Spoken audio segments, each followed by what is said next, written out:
Inqas ma nitkellmu fuq l-inkjesta maġisterjali dwar il-kumpanija 17 Black iktar aħjar. Iddikjara dan il-Ministru Owen Bonici jumejn biss wara li fuq insistenza tal-kap tal-Oppożizzjoni Adrian Delija kellu jiżvela l-imbdiet inkjesta fuq din il-kumpanija sigrita illi s-sit tagħha huwa d-direttur tal-Electrogas. Naħseb li inqas ma wieħed jingħad f'dan l-istadju iktar aħjar u nħallu l-ġudikatura tagħmel xogħol tagħha.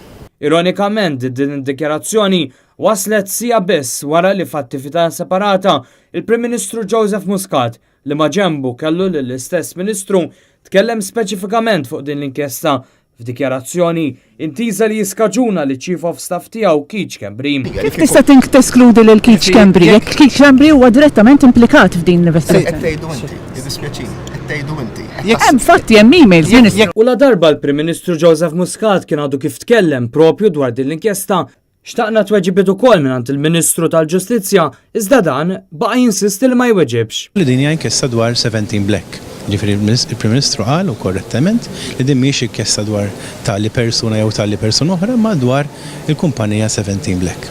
Ippressat minn Net News biex fost oħrajn jgħid x'inhu l-brief ta' din l-inkjesta Owen Bonici ddikjara li mhux se jwieġeb. Xi ħaġa li inti taqbel magħha.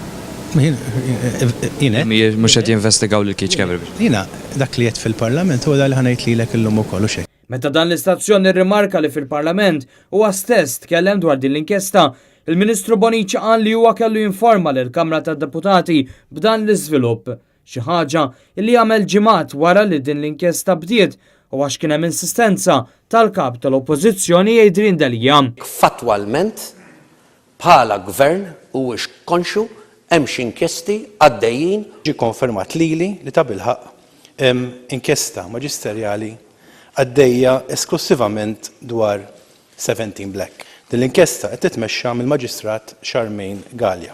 Dan minkejja li fil-Parlament inkixef waħdu li diġà kellu din l-informazzjoni tant li ftaħar li antiċipa l-mistoqsija ta' Adrian Delija